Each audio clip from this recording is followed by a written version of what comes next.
Good morning students, welcome to next video, lecture 1, chapter 8, class 7, biology. chapter name है respiration in living organism. जितने भी living organism हैं उनमें respiration जो होता है उसी के बारे में हम लोग को पढ़ना है.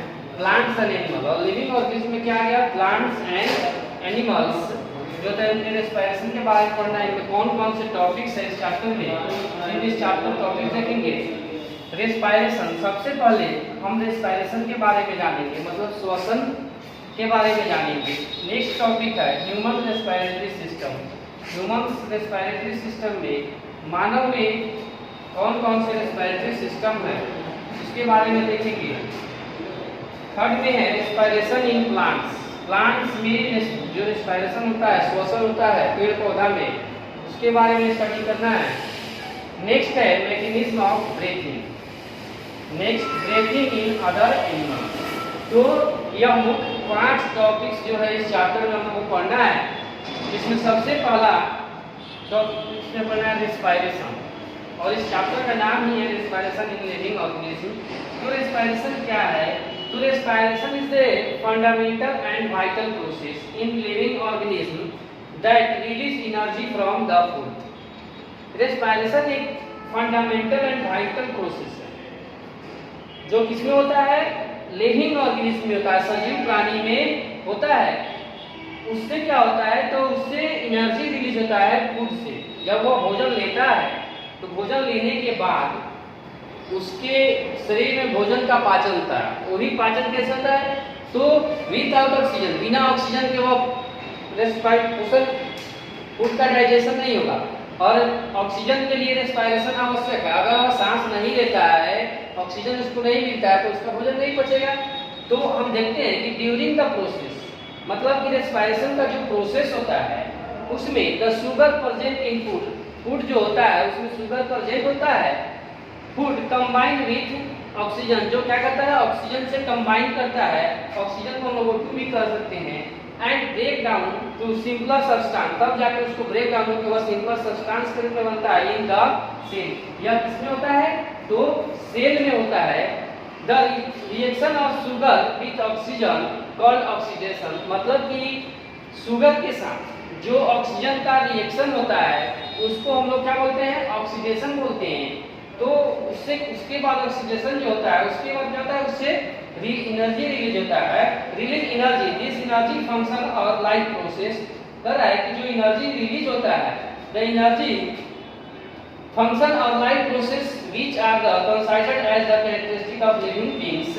जैसे जितने भी एक्टिविटीज होता है उसमें उसको एनर्जी की आवश्यकता होता है, और एनर्जी मिलता कब है, जब ऑक्सीडेशन होगा तब एनर्जी क्या होता है, उसे रिलीज होता है लिविंग ऑर्गेनिज्म में. अब हम देखते हैं अकॉर्डिंग टू, अब रेस्पिरेशन जो होता है लिविंग ऑर्गेनिज्म में 2 प्रकार से होता है. इसका 2 रेस्पिरेशन का जो प्रोसेस है वह 2 है. एक क्या है, एक्सटर्नल रेस्पिरेशन होता है और एक होता है इंटरनल रेस्पिरेशन. यहाँ देखिएगा, एक में है एक्सटर्नल और इसमें है इंटरनल.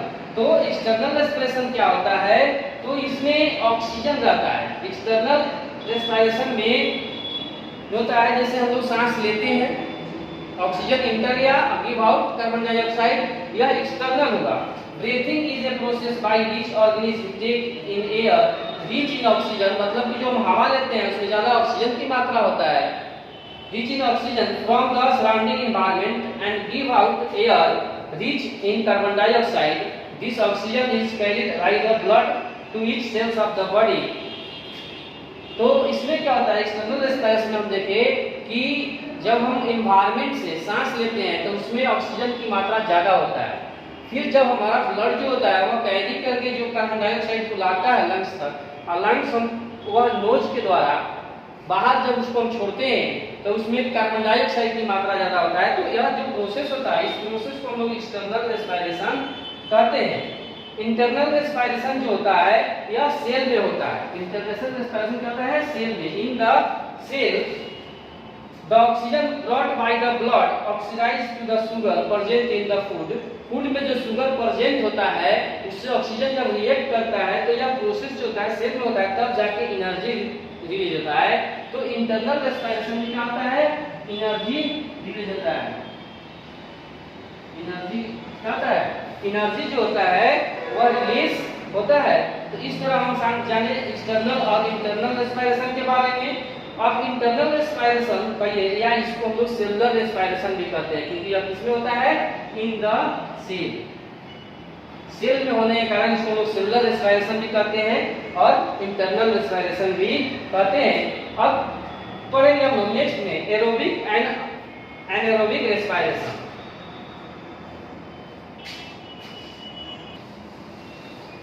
अब देखेंगे स्टूडेंट हम लोग रेस्पिरेशन में देख रहा है एरोबिक रेस्पिरेशन और एनारोबिक रेस्पिरेशन।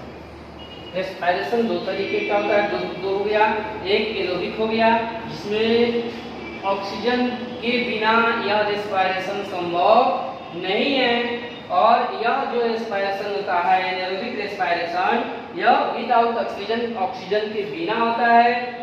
इसमें देखेंगे कि the process of respiration take place in the presence of oxygen. इसमें ऑक्सीजन क्या है, प्रेजेंस है, इसमें एब्सेंस ऑफ ऑक्सीजन होगा।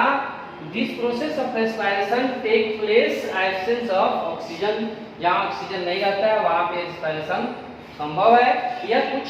ये respiration yeast and few bacteria, कुछ बैक्टीरिया में भी होता है। देखेंगे this process of respiration which release energy from the food, इस रेस्पिरेशन में भी एनर्जी रिलीज होता है in the absence of O2।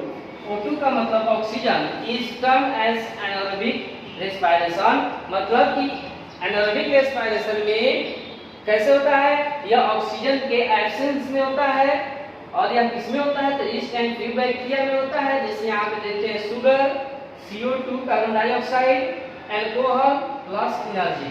तो इस तरह यह एनारोबिक रेस्पिरेशन हुआ। एनारोबिक रेस्पिरेशन में क्या होता है, this respiration in which the food release energy by utilizing oxygen is called anaerobic respiration. इसमें क्या होता है, तो ऑक्सीजन चाहिए, ऑक्सीजन का यूज करके, और तब जाके क्या होता है, फूड जो होता है वह पचता है और उससे एनर्जी रिलीज होता है। जैसे यहाँ देखते हैं शुगर, जैसे फूड से हमको शुगर मिलता है और ऑक्सीजन के साथ यह रिएक्ट करता है, और रिएक्ट करके क्या बनाता है, तो यह CO2 कार्बन डाइऑक्साइड, H2O और एनर्जी।